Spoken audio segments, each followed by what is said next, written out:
Lubog na ang Metro Manila sa baha at ang marami pang mga probinsya ang karatig nito.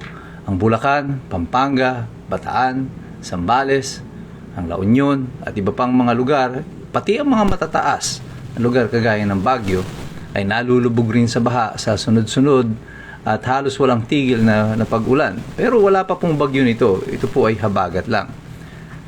Maingay ang reklamo ng mga tao sa social media, sa news, tungkol dito sa nangyayari nito na baha. Pero ang nakakabinging katahimikan ng mga progresibong di umano, ang mga pulahan, ang mga pink, yung mga dilaw, ay isang bagay na dapat nating pag-isipan. Nasa na yung mga sumisigaw ng kulong na yan, mga kurakot. Ito si Attorney Mike Operario, pag-usapan natin yan. At dito nga sa sunod-sunod na pag-ulan na ito ay ang daming lugar, even in Metro Manila, places na hindi naman dating ganoon binabaha at dati hindi na uli binabaha, ay ngayon ay lubog na naman uli sa baha. Paulit-ulit nating sinasabi noon na imbis na mag-focus, maggumasos ang pamahalaan ng napakaraming resources dito sa impeachment na ito, ang dapat nilang binibigyan ng solusyon at ang dapat na iniimbestigahan ay ang flood control fiasco. Pero ang mga pink, ang mga dilaw, yung mga tinatawag, yung mga sarili nilang progresibo, dito sila tuwang-tuwang nagko-concentrate. Pero ngayon, na umaalingaw-ngaw at kitang-kita natin ang katotohanan ng ating sinasabi. Itong flood control na problema na ito ay sasampal sa atin bilang isang bansa, isang araw. At yung araw na yan, naganap na. At nasaan kayo ngayon? Yung mga nagsasabing sila ay mga progresibo. Yung mga galit na galit doon kay Inday Sara sa 125 million. Kasama ba kayo sa mga nakalubog ngayon sa baha? Pero bakit tahimik kayo? Bakit wala kayong kibo? Wala bang nakakakita sa hanay ninyo sa kung ano ang nagaganap sa ating bansa?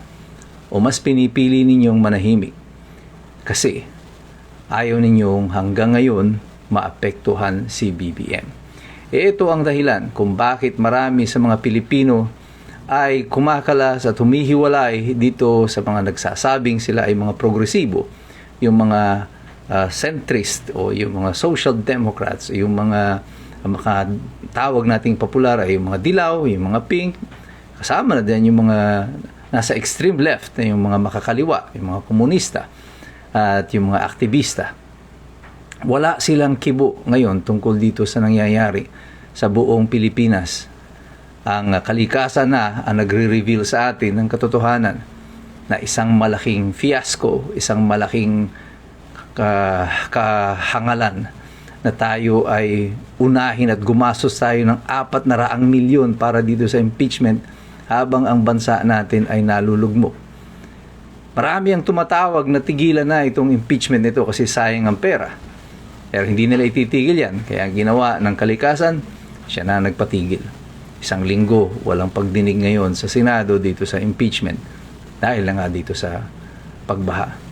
Dito pinakikita sa atin ng kalikasan na mismo kung gaano kalayo ang prioridad ng pamahalaan sa kung ano talaga ang dapat nating tunay na sinasagutan.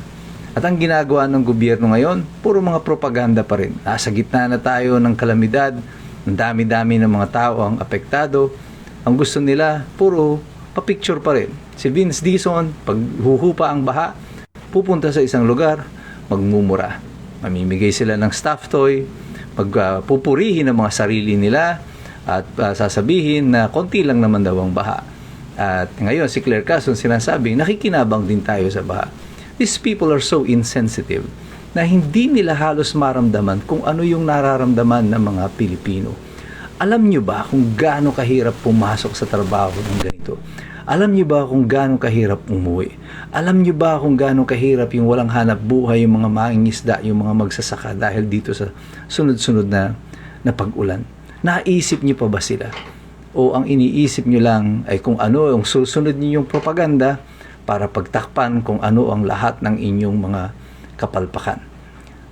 Maraming mga tao ang didistansya sa mga progresibo kasi ang alam nila, kaya kayo tahimik kasi kayo ay mga kasabwat. Ayaw ninyong kantiin ngayon ang administrasyon, ang pamahalaan, kasi ayaw ninyong mawala sa lugar ng biyaya. At kung may mga nakikinabang dito, hindi ang taong bayan, kundi kayo-kayo lang na mga malapit dyan sa pinggalan, yung malapit sa kusina. Kayo ang mga tunay na nananaba.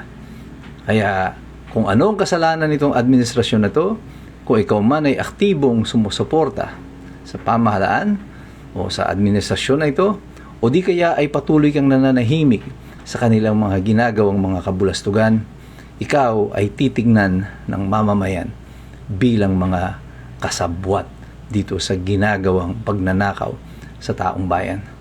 Pero kaming lahat, ang mga iskumbro, hindi nyo na kami maloloko dito. Magaling na kami. Pero patuloy pa rin kaming makikilaho. Patuloy kaming magmamasid. Patuloy kaming mag-aaral. Kasi hindi kagaya ninyo. Alam namin, mahirap makialam ang taong walang alam. God bless you. God bless us all. Mabuhay ang Republika ng Pilipinas. We are the resistance.